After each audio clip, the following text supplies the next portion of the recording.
ओम नमो भगवते श्री अरविंद ओम आनंदमयी चैतन्यमयी सत्यमयी परमे आमे श्री अरविंद विरचित गीता निबंधमाला ग्रंथर गीतार वाणी शीर्षक विषय संपर्क में आलोचना करुथिले।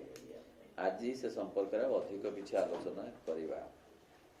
श्रीमद् भगवत गीतार अष्टादश अध्याय रही ताहाकू गवेषक माने मुख्यतः तीन भागरे विभक्त करती।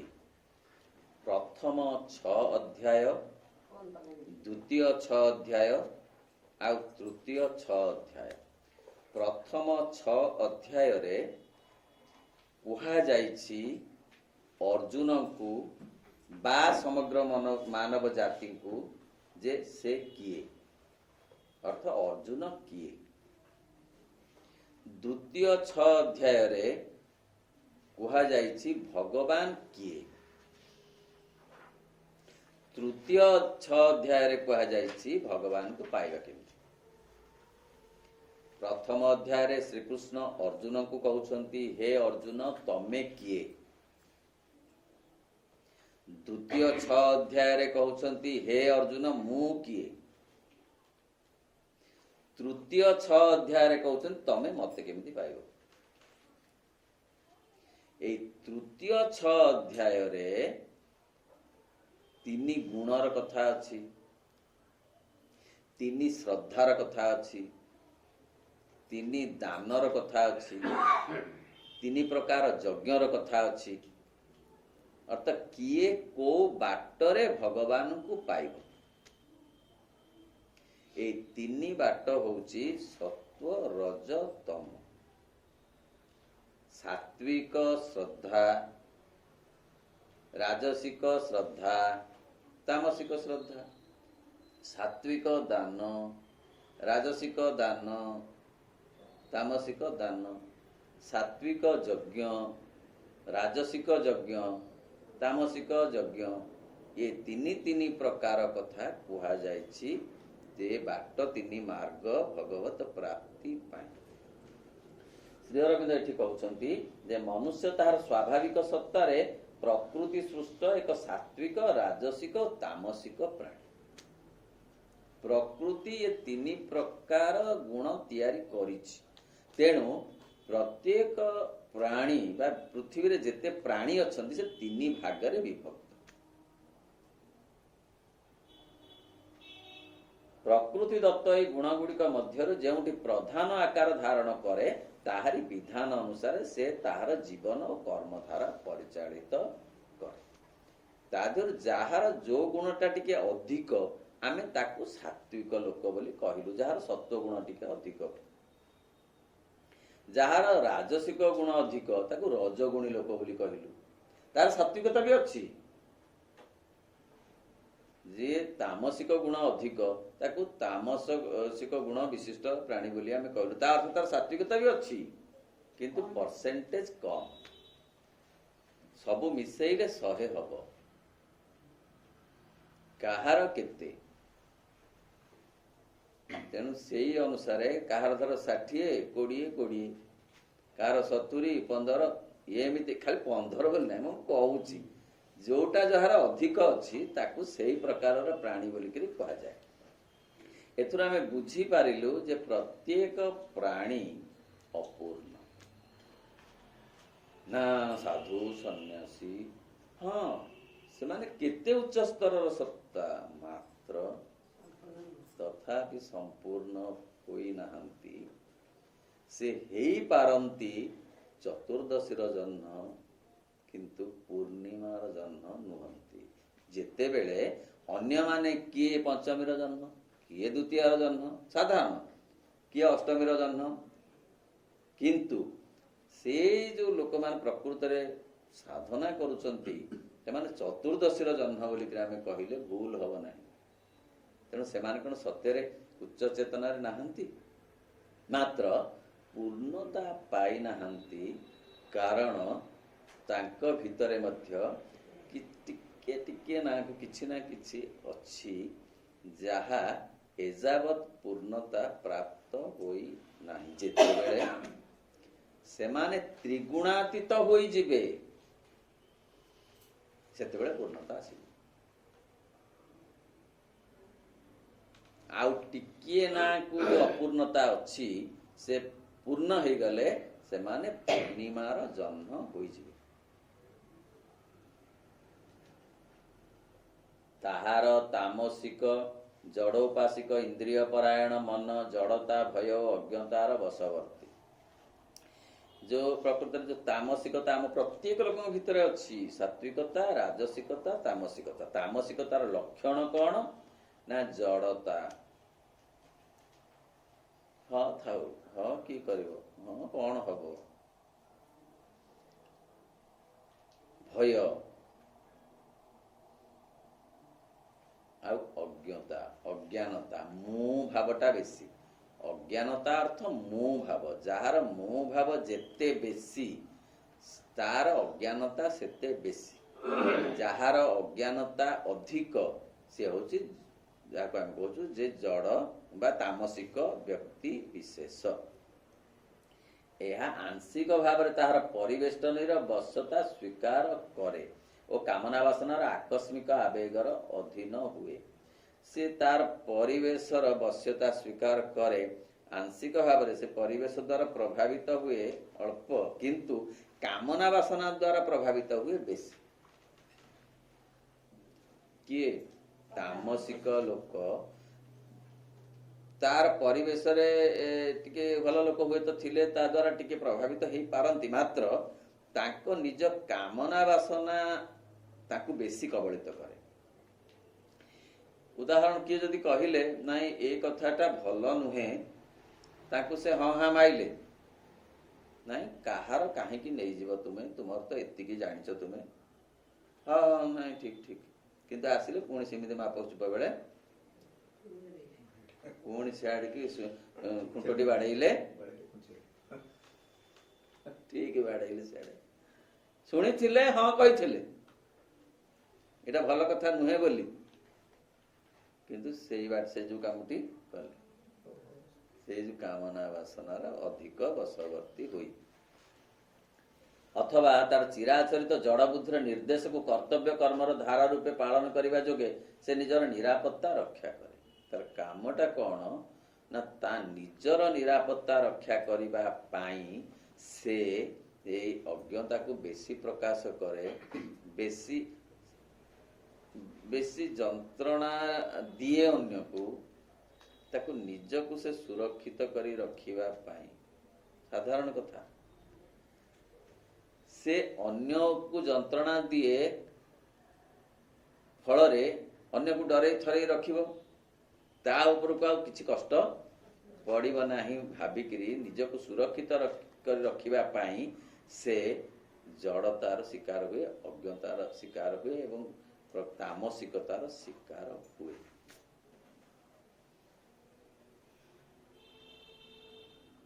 କାମନା ବାସନା ଆସକ୍ତ ମନୁଷ୍ୟର ରାଜସିକ ମନ ତାହାର ପାରିପାର୍ଶ୍ୱିକ ଅବସ୍ଥା ପରିବେଷ୍ଟନୀ ବିରୋଧୀ ସଂଘର୍ଷରେ ବ୍ୟାପୃତ ରହେ।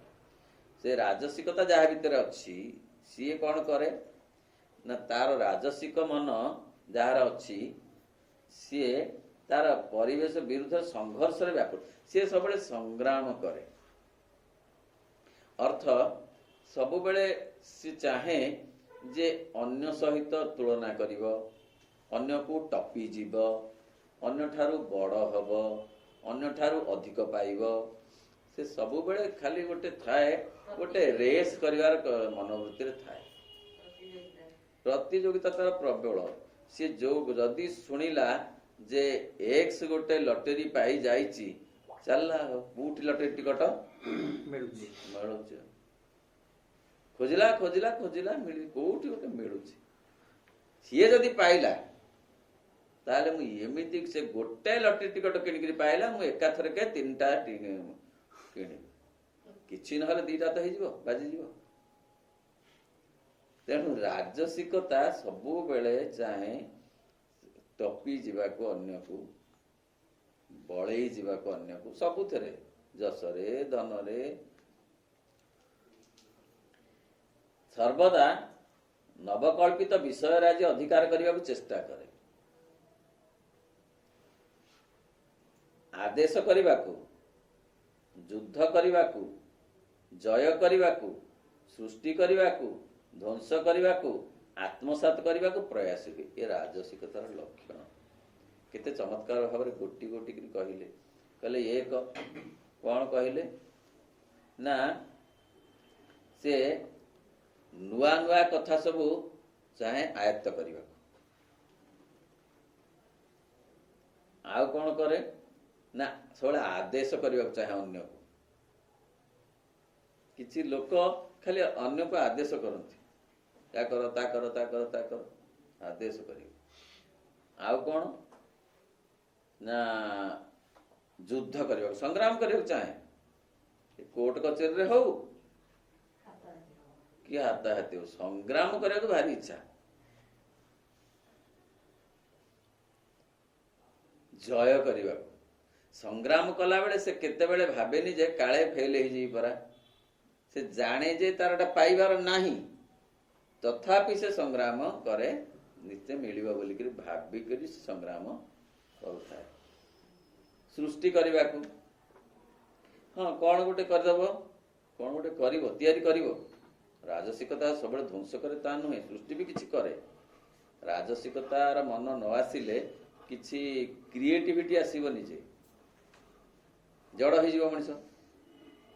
जड़ हूँ तामसिकता किछि न करिबा तामसिकता किछि पाइबा पाई आशा रखी संग्राम करिबा सी हूँ राजसिकता।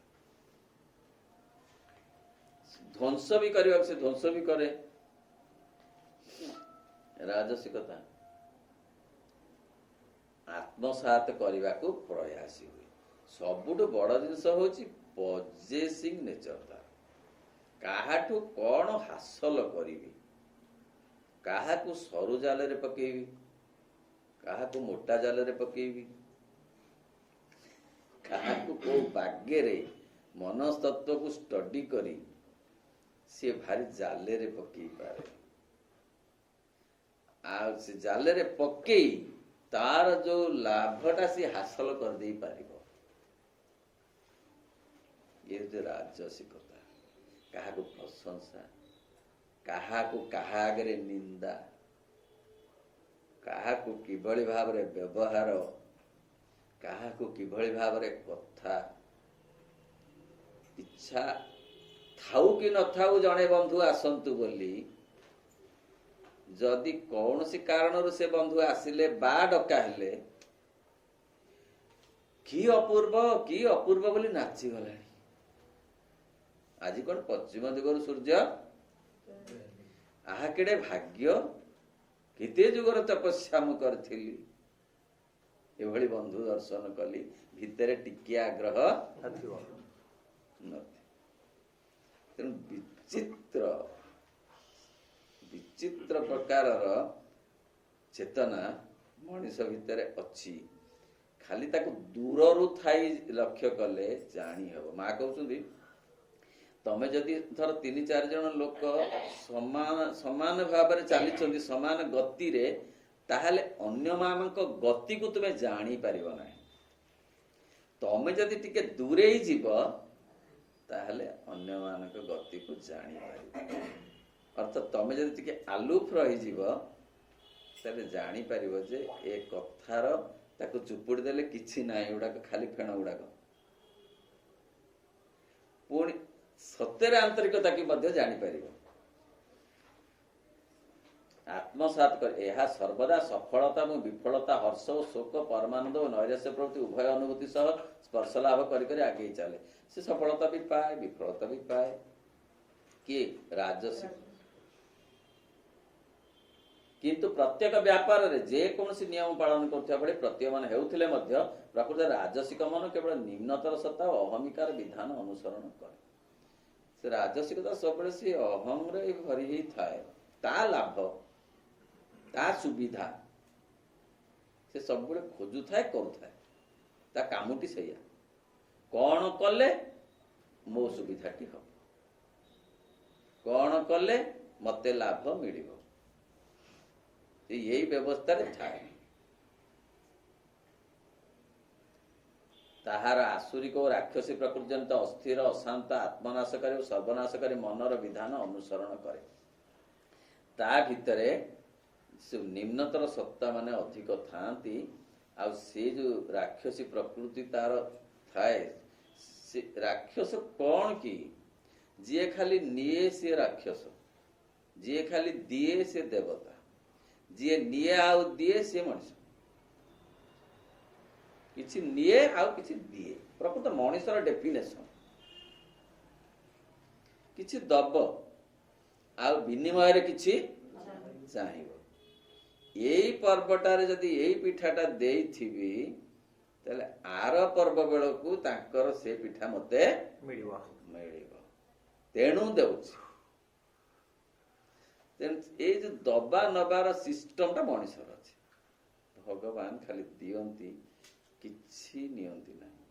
ଆଉ ରାକ୍ଷସ ବା ଅସୁର କିଛି ଦିଏ ନାହିଁ, ଖାଲି ନିଏ। ତେଣୁ ଏଇ ରାଜସିକତା ଭିତରେ ମଧ୍ୟ ଆସୁରିକତା ଅଛି, ଯାହାକି ଶ୍ରୀମଦ ଭଗବତ ଗୀତାରେ ମଧ୍ୟ ସେଇ କଥା କୁହାଯାଇଛି ଯେ ସେଇ ଲୋକମାନେ, ସେଇ ପ୍ରକାରର ଲୋକମାନେ ଭାବନ୍ତି ଯେ ଆଜି ମୁଁ ଏଇ କଥା ସବୁ ପାଇଲି ଏବଂ ଆସନ୍ତା କାଲି ମଧ୍ୟ ମୁଁ ତାଠୁ ଅଧିକ ପାଇବି। ଆଜି ତାକୁ ଜୟ କଲି, କଥାରେ ହଉ କି କାର୍ଯ୍ୟରେ ହଉ, ଆହୁରି ଲୋକଙ୍କୁ ଅଧିକରୁ ଅଧିକ ମୁଁ ଅନ୍ୟ ଦିନ ଜୟ କରିବି। ଶ୍ରୀମଦ ଭଗବତ ଗୀତାରେ ଏଇ କଥାଟି ସ୍ପଷ୍ଟ ଭାବରେ ଉଲ୍ଲେଖ କରାଯାଇଛି, ଯାହାକୁ ଶ୍ରୀ ଅରବିନ୍ଦ ଏଠାରେ ପୁଙ୍ଖାନୁପୁଙ୍ଖ ଭାବରେ ଆଲୋଚନା କରୁଛନ୍ତି।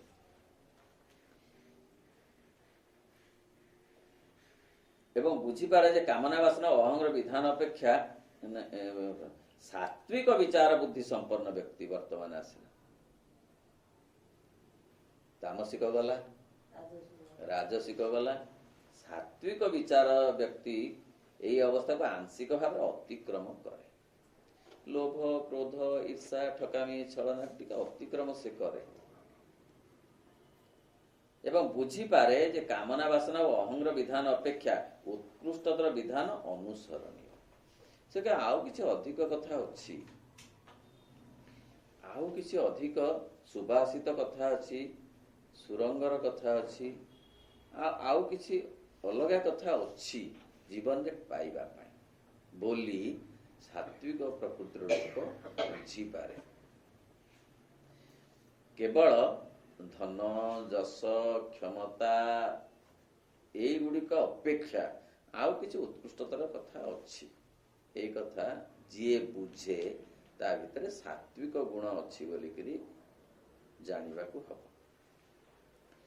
ମନୁଷ୍ୟର ଏବଂ ଏଥି ନିମିତ୍ତ ଏକ ସାମାଜିକ, ନୈତିକ, ଧର୍ମ ସଂକ୍ରାନ୍ତ ବିଧାନ, ଏକ ଧର୍ମ, ଏକ ଶାସ୍ତ୍ରର ଆଦର୍ଶ ନିଜ ଉପରେ ସଂସ୍ଥାପନ କରେ। ସେ ଏଇମାନଙ୍କୁ ଆଶ୍ରୟ କରେ। କାହାକୁ ନା କିଛି ଗୋଟେ ସାମାଜିକ ସମାଜକୁ, ଯେ ନାଇଁ ନାଇଁ ସମସ୍ତଙ୍କର କୋଉଟା ଭଲ ହବ। ମଣିଷ ଗୋଟେ ସାମାଜିକ ପ୍ରାଣୀ। ସେ ରାଜସିକ ଲୋକ ଖାଲି କହେ ମୁଁ ସୁବିଧାରେ ରହିବି, ଅନ୍ୟମାନେ ପଛେ ଅସୁବିଧାରେ ପଡନ୍ତୁ, ମତେ କିଛି ନାହିଁ। କିନ୍ତୁ ସାତ୍ବିକ ଲୋକ କହିବ ନାଇଁ ନାଇଁ ସମସ୍ତେ ସୁବିଧାରେ ରହିବା କେମିତି ସେ ବିଚାର କରେ।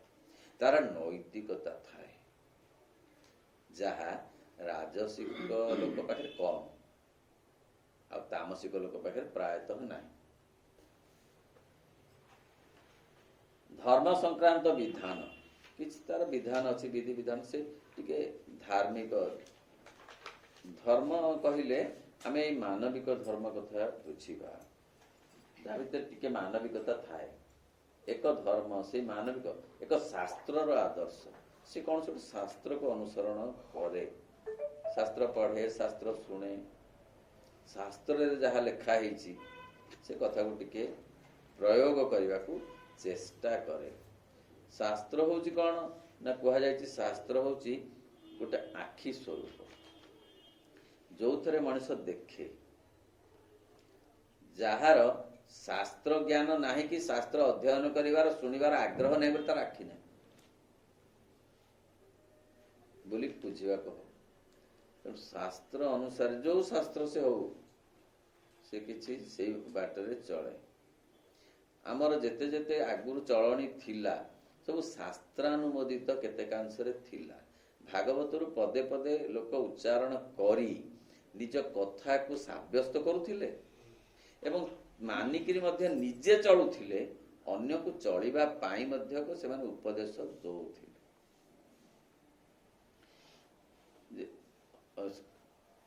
कहले ना तमे विनय वचन कही तो शिव प्राणी मन जन मन। तेणु धीर कथा भल कथा ये जेमती कथा धन अर्जन धर्म करी धर्म प्राप्त नर केते एमिति कथा अछि, केते केते कथा अछि। विश्वास मूले ए जगत, विश्वास मूल रे ए जगत बोली करी कहा जाउछि। तेणु ए जे कथा सब बा अन्यर जने अनिष्ट करिवा पूर्वरु चिंता करियो शास्त्र ताकू मना करे, कारण से शास्त्र को आदर्श बोली करी ग्रहण करे। ये हूँ सात्विक लोकर गुण, जोथि पाए कि आगरु केतोटी शब्द थिला, आजिकाली से शब्द केतोटी लिभि गलानी जनजीवन। अधर्म, पाप, अन्याय ये शब्द गुड़ा तो लिभि गला। आगे कौन कहते आमर अधर्म हम, मोर पाप हम, मोर अन्याय हम, ना ना एक कथाटा मु करिबिनी, मोर अन्याय हम। जदि किए बतौथिला तेजौथिला तेबे भी से कहउतरा ना एटा मोर अन्याय हम। सी कौन कहीदेला बोली कि मु कहिबी ताकू अलगा बागरे से बुझे उतरा नाई ना एटा ठीक हम। आज से काली शब्द ऐसे शब्द नाही, व्यावहारिक धारा रे नाही, सेगुड़ा केवल डिक्शनरी रे थिबो, जनजीवन रे आउ नाही। कार्य रे आगे होउथिला बोली लोक टिके शांति रे थिले, मानसिक शांति रे बोली शांति नाही। ये भोक होउथिले खाई देले कोन सेटा शांति ना संतोष? प्रकृत रे एई होउची परस्पर भितर जो चलिबार सुविधा से मनुष्य को संतोष शांति दिए, जहा आगुरु संभव होउथिला। मनुष्यर साधारण मन जेते ऊर्ध्व को उन्नत हेबा संभव, सात्विक मन सेते ऊर्ध्व को उन्नत हुए। मन और इच्छा शक्तिर नियंत्रण निमित्त यह एक आदर्श बा व्यावहारिक विधान बढ़ी थाए एवं जीवनधारा और आचरण रे जेते दूर संभव निष्ठार सह ताहाकु पालन करे। मन और इच्छा शक्ति को से नियंत्रण करि पारे। सात्विक लोक नियंत्रण क्षमता ता पाखे थाए, योग्यता ता पाखे थाए, जहा तामसिक लोक पाखे न थाए कि राजसिक लोक पाखे न थाए। से निजर इंद्रिय मानकु, निजर भावावेग को, निजर चिंता को नियंत्रण भितरे रखी पारे। अर्थ से चिंता भावना रो प्रभु होई पारे, किंतु तामसिक और राजसिक लोक माने दास हो जाती चिंतार की भावना। जेते दूर संभव निष्ठार सह ताहाकु पालन करे। प्रकृति रे सेई मानकु आमे भल लोक तथाकथित भल लोक बोली कहू, जाहांकर संख्या आजिकाली कमी गला। जेउ मानक पाखरे सेई छाप टिके टिके अछि, सेमानंकु जेते आदर आ श्रद्धा मिलिबा कथा मिलु नाही। ओलटी तांकु विभिन्न प्रकार विद्रूपर शिकार हबाकू पड़ुची। किए कहूची पुराणा कालिया, किए कहूची अजाणीबार, किए कहूची बोकाटा।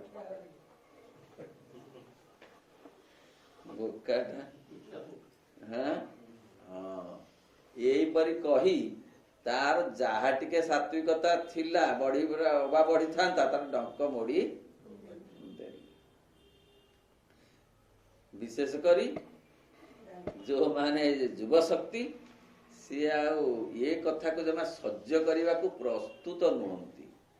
ସରଳତା, ଶ୍ରଦ୍ଧାଶୀଳତା, ଉଦାରତା, କ୍ଷମା ସ୍ନିଗ୍ଧତା, ମଧୁରତା, ଏ ଶବ୍ଦ ଗୁଡାକ ତାଙ୍କ ପାଖରେ ଅର୍ଥହୀନ।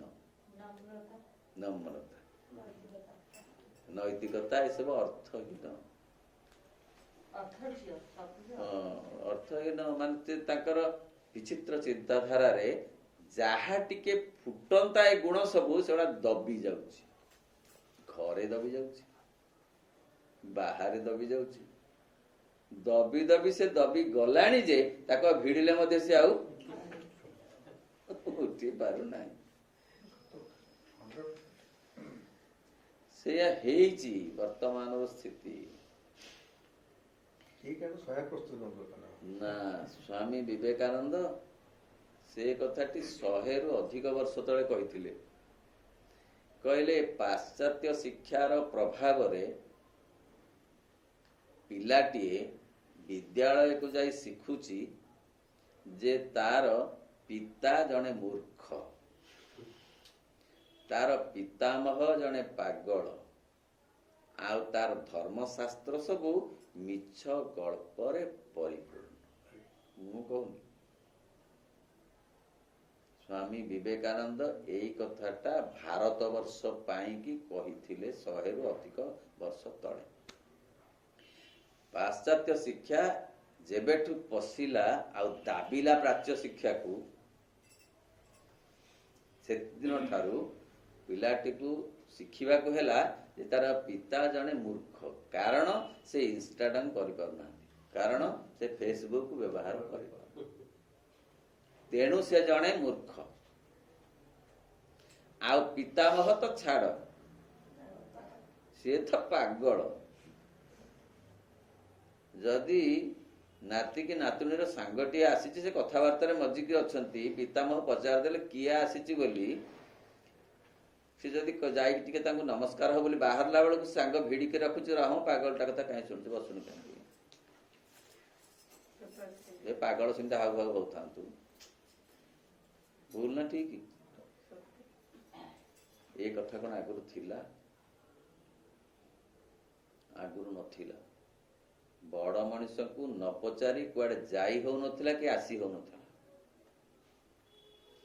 ତାଙ୍କୁ ନ ପଚାରି ତରକାରୀ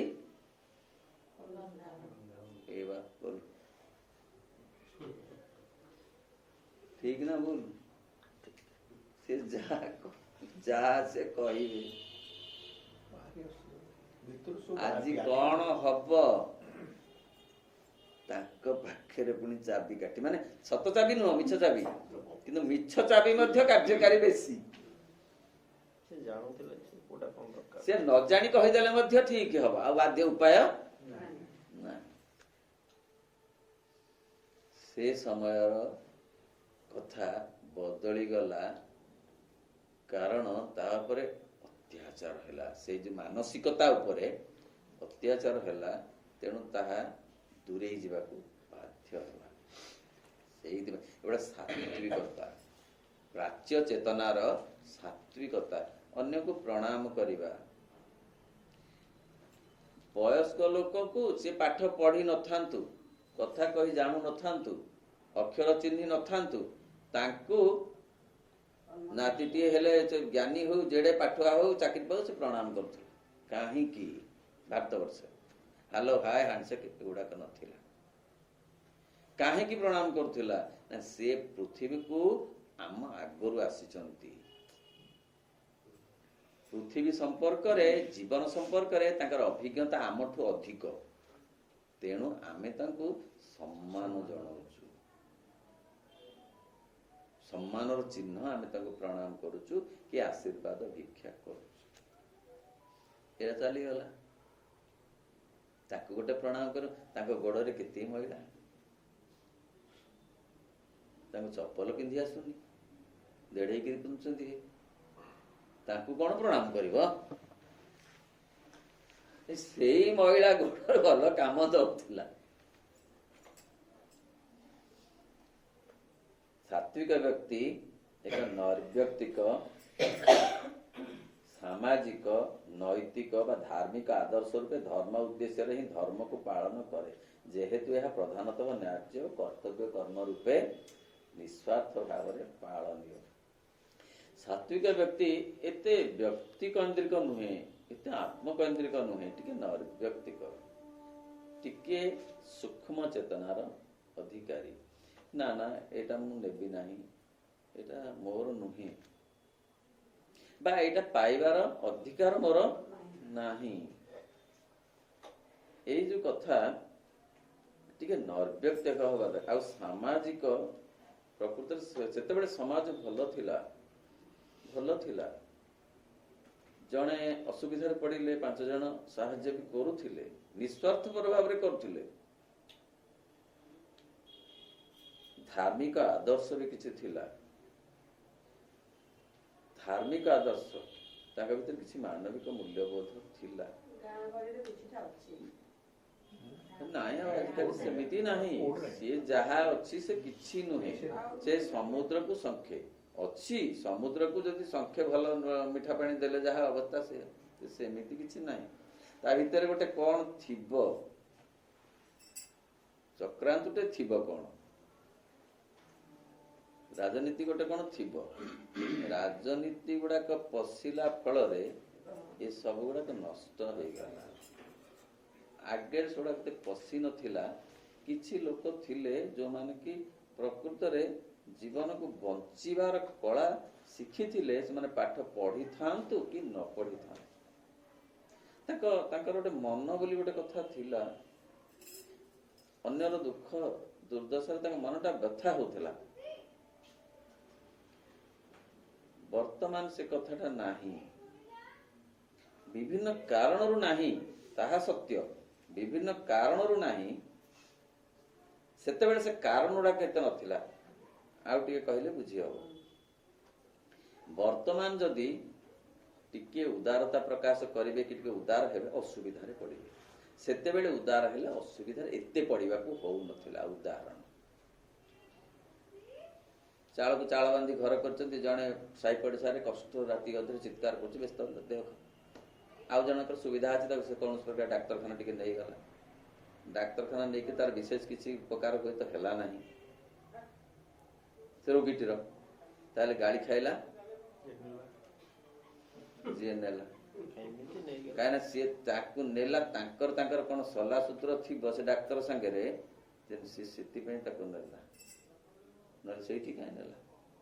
ଆରେ ମୂଳରୁ ଯାଇପାରୁନଥିଲା କୁଆଡେ। ଶ୍ରୀରାମକୃଷ୍ଣଙ୍କୁ ପ୍ରଶ୍ନ କଲା, ଆଜ୍ଞା ମତେ ସିଏ ଆମ ପଡୋଶୀ ଭାରି ହଇରାଣ କରୁଛି। ସିଏ କହିଲେ, ତମକୁ ହଇରାଣ କରୁ, ତମେ ତାକୁ କେତେବେଳେ ସାହାଯ୍ୟ କରିଥିଲ କି?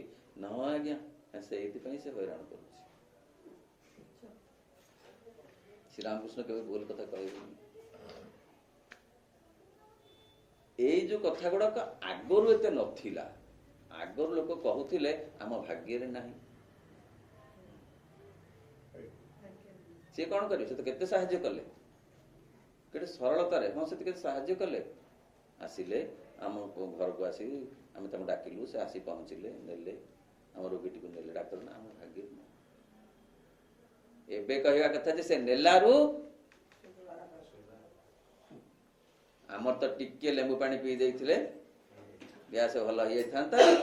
ସେ ଡାକ୍ତର କହିବାରେ ଏତେ ଖର୍ଚ୍ଚାନ୍ତ କରିବାକୁ ପଡିଲା।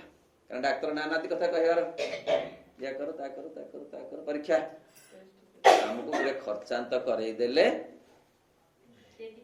ଅପା ଠିକ କହୁଛନ୍ତି। ହଁ, କିଛି ତାଙ୍କର ଥିବ ନା। ଆଉ ଆମ ତ ଲେମ୍ବୁ ପାଣି ଟିକେ ପିଇ ଦେଇଥିଲେ, ଟିକେ ତା ଦେହରେ ସନ୍ଧ୍ୟା ଲବଣ ପକେଇ ଦେଇଥିଲେ, ସେ ସୁସା ହେଇକି ଉଠିଥାନ୍ତା। ଖସି ଯାଇଥାନ୍ତା। ଇଏ ଟିକେ ରଖିଦେଲେ ତାକୁ, ନାଇଁ ଖର୍ଚ୍ଚାନ୍ତ କରେଇଦେଲେ ନା, ଆଉ ଅଯଥା ଖର୍ଚ୍ଚାନ୍ତ। ତେଣୁ କମି ଯାଉଛି, ଉଦାରତା ବି କମି ଯାଉଛି।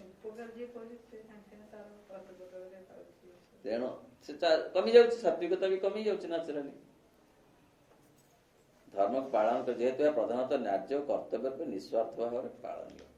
ପ୍ରକୃତରେ ସାତ୍ବିକତା ହଉଛି ନିଃସ୍ୱାର୍ଥପରତା।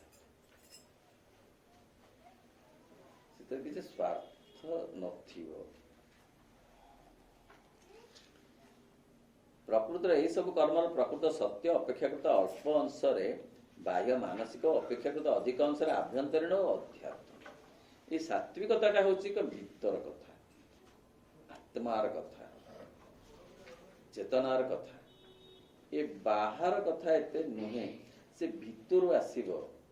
ଜଣେ ଅସୁବିଧାରେ ପଡ଼ିଲେ ସେ ଆଖିରୁ ଲୁହ ଝରୁଥିଲା ଆଗରୁ ଲୋକଙ୍କର। ଏମିତି ଉଦାହରଣ ଆମେ ଅନେକ ଦେଖିଛୁ। ଆମେ ନ ଦେଖୁ, କିଏ ହେଲେ ଦେଖିଛନ୍ତି। ଗୋପବନ୍ଧୁଙ୍କର ଆଖିରୁ ଲୁହ ଝରୁଥିଲା, କିଛି ତ ଲାଭ ନଥିଲା। ନା ଫଟୋ ଉଠିବ, ନା ତାଙ୍କୁ କଣ ପଦ୍ମଶ୍ରୀ ମିଳିବ, ନା ତାଙ୍କୁ କିଛି ମିଳିବ, କିଛି ନାହିଁ। ଭିତରୁ ଖାଲି ତାଙ୍କର ବୋଲି ନୁହେଁ, ଶ୍ରୀ ଅରବିନ୍ଦ ଏ ଦେଶ ପାଇଁ କି, ପୃଥିବୀ ପାଇଁ କି ଏତେ କଥା, ଏତେ କଷ୍ଟ କଲେ। କଣ କଲେ? କଣ କଲେ ନା ଗୋଟେ ବିରାଟ କାମ କଲେ, ପୃଥିବୀକୁ ଅହଂରୁ ମୁକ୍ତ କରିବାକୁ।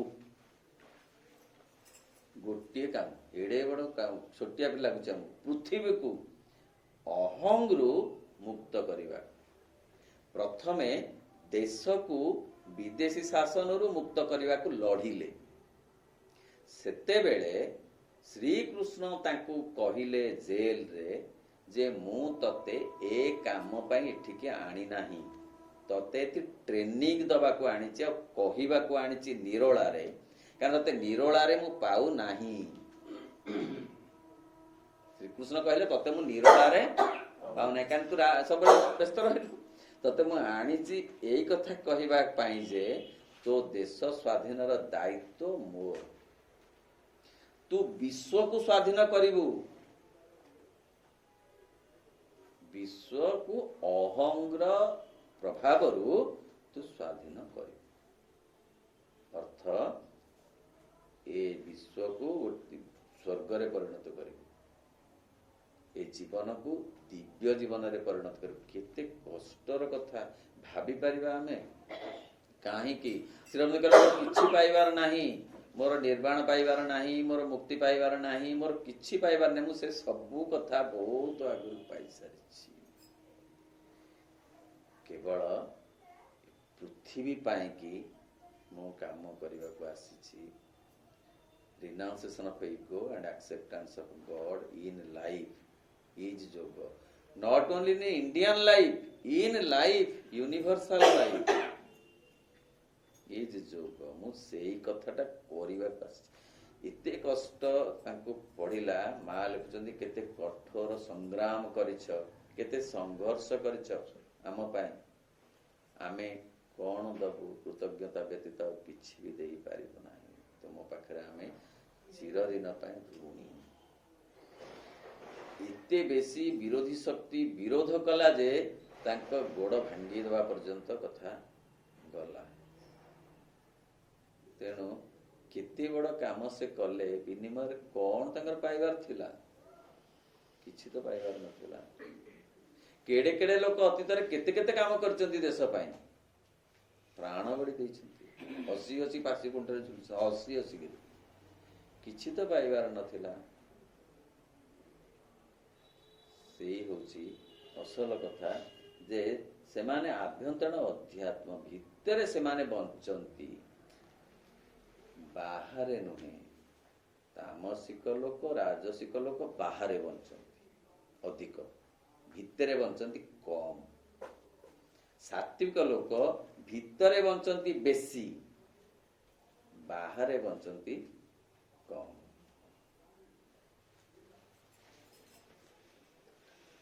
ଏହାର ଅର୍ଥ ଏଇ ଯେ ମନୁଷ୍ୟ ଭୌତିକ ଓ ମାନସିକ ପ୍ରକୃତିରେ ବିଜଡ଼ିତ ଏକ ଦେହଧାରୀ ଆତ୍ମା,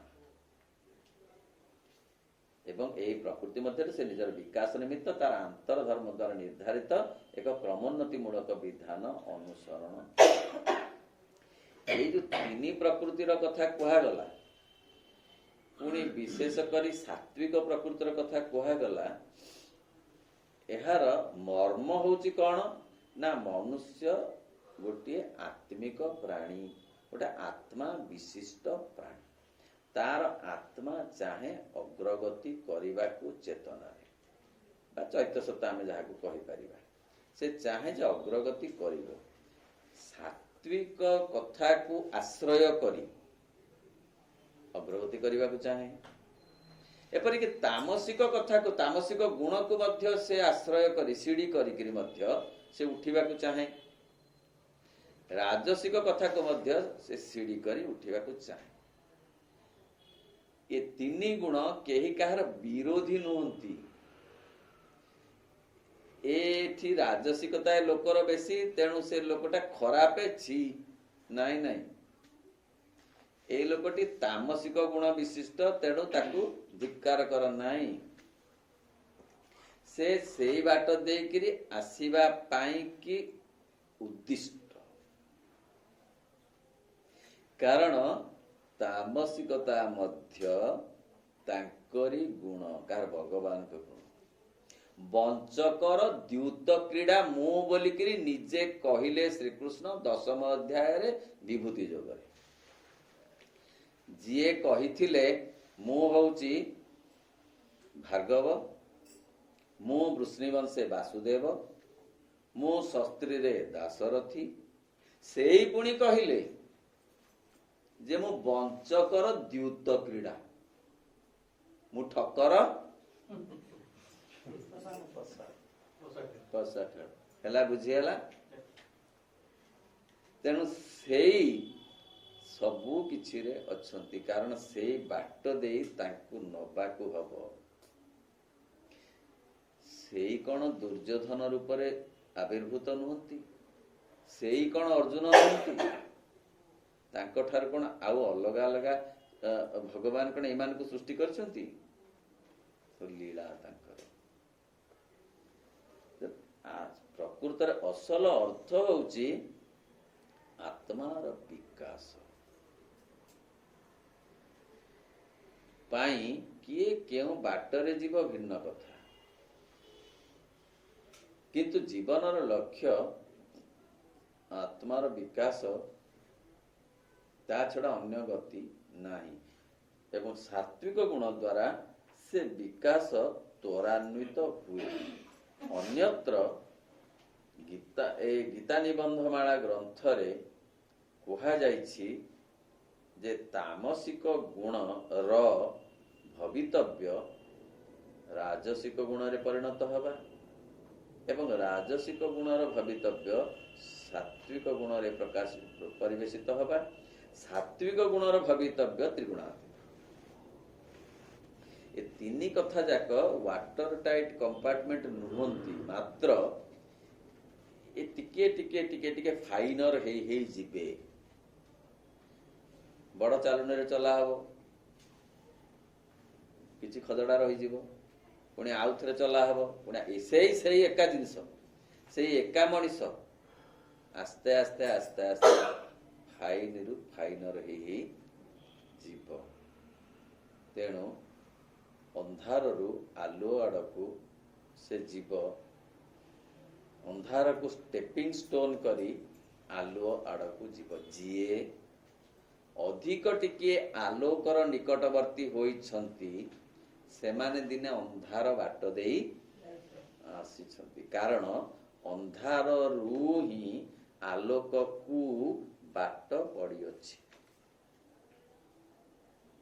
अमावास्या रु ही पूर्णिमा को बाट पड़ी अछि पूर्णिमार जन्म अमावास्या बाट देई आसीछि तेणु पूर्णिमा जन्म निकटरे अमावास्यार जन्म हेय नुहे आर बागरे जदि नथांता अष्टमीर जन्म ताहले पूर्णिमार जन्म आसी पारि नथांता तेणु कौनसी गुण भल मंद भूल ठीक कथा पड़िनी समस्त भीतर सब गुण अच्छी किंतु काहाकू केते माजिबाकू पड़िबो ताहा से जानिबा दरकार आत्मार विकास के अर्थ केउ लुहारे केते परस्त कलंकी लागिछि ତାକୁ ଛଡ଼େଇବା ପାଇଁ ଜୀବନ ଦିଆଯାଇଛି। କାହାର 7 ପ୍ରସ୍ତ ଲାଗିଛି, କାହାର 4 ପ୍ରସ୍ତ ଲାଗିଛି। କଳଙ୍କିତକ ନ ଛାଡ଼ିଲା ପର୍ଯ୍ୟନ୍ତ ସେ ଲୁହା ହେଇପାରିବ ନାହିଁ ଉପଯୁକ୍ତ କଣ ହବାକୁ, ଉପକରଣ ପୂର୍ଣ୍ଣ ଭାବରେ ବ୍ୟବହାର ହେବା ପାଇଁ ଉପକରଣ ସେ ହେଇପାରିବ ନାହିଁ। ସାତ୍ବିକ ଲୋକ ଭିତରେ ମଧ୍ୟ ଟିକିଏ କଳଙ୍କି ଅଛି। ଅଛି, ସେତକ ମଧ୍ୟ ଛାଡ଼ିବା ଦରକାର ତ୍ରିଗୁଣାତୀତ ହବା ପାଇଁ। ତେଣୁ ଏଇ ଯେ କଳଙ୍କି ଗୁଡାକ ପ୍ରସ୍ତ ହେଇ ଲାଗିଛି ବିଭିନ୍ନ କାରଣରୁ, ସେ ତର୍ଜମା ଆମେ କରିପାରିବା ନାହିଁ। ସଞ୍ଚିତ କାରଣରୁ ଲାଗିଛି, ପ୍ରାରବ୍ଧ କାରଣରୁ ଲାଗିଛି ତ ଛାଡ଼ିବ କେମିତି କହ ନା। ସେ କଣ କହିଲା, ସେ କହିଲା ଓହୋ କହନା, ଗଲାଣି ତ ଗଲା କଥାରେ ସଙ୍ଗାତ, ଗଲାଣି ତ ଗଲା କଥା, ଗୁପତେ ସିନା ମୁଁ ତତେ ପଚାରୁଛି, ବଳି ପଡ଼ିବାରୁ ବ୍ୟଥାରେ ସଙ୍ଗାତ, ଗଲାଣି ତ ଗଲା କଥା। ରାଧା ଦେଖି ଦେଇଛନ୍ତି ଶ୍ରୀକୃଷ୍ଣଙ୍କୁ କଦମ୍ବ ମୂଳରେ, ଦେଖି ଏତେ ବିମୁଗ୍ଧ ଆଉ ବିମୋହିତ ହେଇଛନ୍ତି ଯେ ସେ ସେଥିରେ ଆତ୍ମହରା ହେଇଯାଇଛନ୍ତି। କହିବେ କାହାକୁ କାହାକୁ କାହାକୁ, ବିଶ୍ୱସ୍ତ ଲୋକକୁ ଦେଖି ଲଳିତାଟିକୁ କହିଲେ। ଲଳିତାଟି ତାଙ୍କର ସବୁଠୁ ବିଶ୍ୱସ୍ତ ସଖୀ। ଲଳିତା କହୁଛି ତୁ ଗଲୁ କାହିଁକି ସେଇଠିକି, ତୁ କାହିଁକି ଚାହିଁଲୁ କଦମ୍ବ ମୂଳକୁ, ଯଦି ଚାହିଁଲୁ ତାହେଲେ ଆଖି ବୁଜିଦେଲୁନି କାହିଁକି, ସେ ସତରଟା କାହିଁକି କଲା,